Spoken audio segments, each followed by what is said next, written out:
Hello നമസ്കാരം welcome to Reshma's happy land. എല്ലാവരും സുഖമായിട്ടിരിക്കുകയാണെന്ന് വിശ്വസിക്കുന്നു. ഇന്ന് ഞാൻ നിങ്ങളെ പരിചയപ്പെടുത്താൻ പോകുന്നത് ഉമ്മക്കുൽസുവിനെയാണ്. പ്രത്യേകിച്ച് പരിചയപ്പെടുത്തേണ്ട ആവശ്യമില്ലെന്ന് അറിയാം, ഇപ്പോഴത്തെ ട്രെൻഡിങ് ആണ്.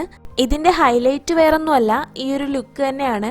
അപ്പോൾ ഈ സുന്ദരിയായ ഉമ്മക്കുൽസുവിനെ എങ്ങനെയാണ് തയ്യാറാക്കുന്നതെന്ന് നോക്കാം. അപ്പം ഞാനിവിടെ ഒരു ഫുൾ ചിക്കൻ എടുത്തിട്ടുണ്ട്. അത്യാവശ്യം സൈസുള്ള ഒരു ചിക്കൻ തന്നെ നോക്കിയെടുക്കാം. എന്നിട്ട് ഇതിൻ്റെ സൈഡെല്ലാം ഒന്ന് വരഞ്ഞു കൊടുക്കാം. മസാലയെല്ലാം ഉള്ളിലേക്ക് പിടിക്കാൻ വേണ്ടിയിട്ടാണ്. ഇനി ഇത് മാരിനേറ്റ് ചെയ്യാൻ വേണ്ടിയിട്ടുള്ള മസാല ഉണ്ടാക്കാം. മസാല ഉണ്ടാക്കാൻ വേണ്ടിയിട്ട് ഞാനിവിടെ 8 കൊച്ചുള്ളി എടുക്കുന്നുണ്ട്, 4 വെളുത്തുള്ളി, 2 ചെറിയ കഷ്ണം ഇഞ്ചി വേണം, പിന്നെ 3 പച്ചമുളക്, ആവശ്യത്തിന് കറിവേപ്പില, പിന്നെ കുറച്ച് മല്ലിയില. ഇനി ഇതിലേക്ക് പൊടികളും കൂടി ചേർത്ത് കൊടുക്കാം.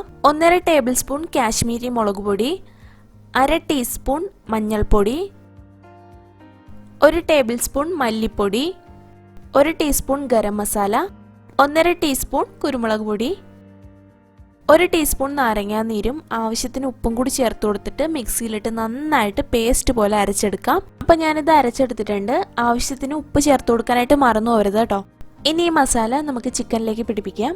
ഇതിന് മുന്നേ ഞാനൊരു സ്റ്റഫ്ഡ് ചിക്കൻ ചെയ്തിട്ടുണ്ട്. അപ്പോൾ കാണാത്തവരുണ്ടെങ്കിൽ ഒന്ന് കണ്ടു നോക്കുക. ഞാനിവിടെ ഐക്കാർഡിൽ കൊടുത്തേക്കാം.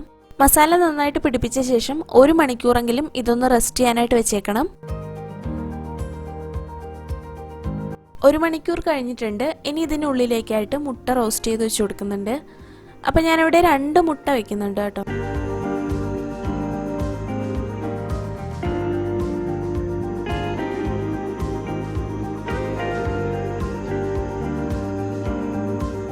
ഒരു സൂചിയും നൂലും വെച്ചിട്ട് ഞാൻ ഈ സൈഡെല്ലാം തയ്ച്ചു കൊടുക്കുന്നുണ്ട്. കാല് രണ്ടും ഇതുപോലെ കെട്ടി കൊടുത്തിട്ടുണ്ട് കേട്ടോ. ഇനി ഇത് നേരെ കുക്കറിലേക്ക് മാറ്റുന്നുണ്ട്. 1/2 ഗ്ലാസ് ചൂടുവെള്ളം കൂടി ചേർത്ത് കൊടുക്കുന്നുണ്ട്. ഏറ്റവും ചെറിയ ഫ്ലെയിമിലിട്ട് 1 വിസിൽ മതി. ചിക്കൻ നന്നായിട്ട് കുക്കാവും.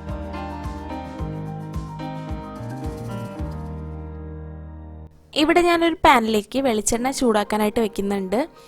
എണ്ണ നന്നായിട്ട് ചൂടായി വരുമ്പോൾ കുക്ക് ചെയ്ത് വെച്ചേക്കുന്ന ചിക്കൻ ഇതിലേക്ക് ഇട്ട് കൊടുക്കാം. ഓവറായിട്ട് എണ്ണയുടെ ആവശ്യമില്ല, ഓൾറെഡി ചിക്കൻ നന്നായിട്ട് കുക്കായിരിക്കുകയാണ്. അപ്പോൾ അതിന് പുറമേയുള്ള ആ മസാലയെല്ലാം ഒന്ന് ഫ്രൈ ആവാൻ വേണ്ടിയിട്ടുള്ള എണ്ണ മാത്രം മതി. മീഡിയം ഫ്ലെയിമിലിട്ട് എല്ലാ സൈഡും ഒന്ന് മൂപ്പിച്ചെടുക്കാം.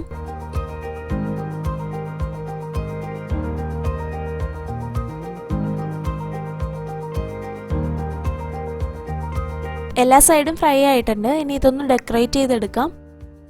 സ്കാർഫായിട്ട് ഞാനിവിടെ വെച്ചേക്കുന്ന ഗ്രീൻ ദോശയാണേ. പിന്നെ സവോള വെച്ചിട്ടൊരു മാലയും കൂടി ഉണ്ടാക്കിയിട്ട് കൊടുത്തിട്ടുണ്ട്.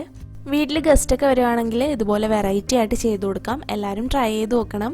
ഈ മൊഞ്ചത്തെ ഉമ്മക്കുൽസുവിനെ ഇഷ്ടമായെങ്കിൽ ലൈക്ക് ചെയ്യാനും ഷെയർ ചെയ്യാനും കമൻറ്റ് ചെയ്യാനും മറക്കരുത്. ചാനൽ ഇഷ്ടപ്പെടുവാണെന്നുണ്ടെങ്കിൽ ഒന്ന് സബ്സ്ക്രൈബ് ചെയ്തേക്കാം. തൊട്ടടുത്തുള്ള ബെല്ലൈക്കണിൽ ഓൾ എന്ന ഓപ്ഷനോട്ട് കൊടുക്കാനായിട്ട് മറന്നു പോകരുത്. പുതിയൊരു വീഡിയോ ആയിട്ട് കാണുന്നവരെ till then take care and by.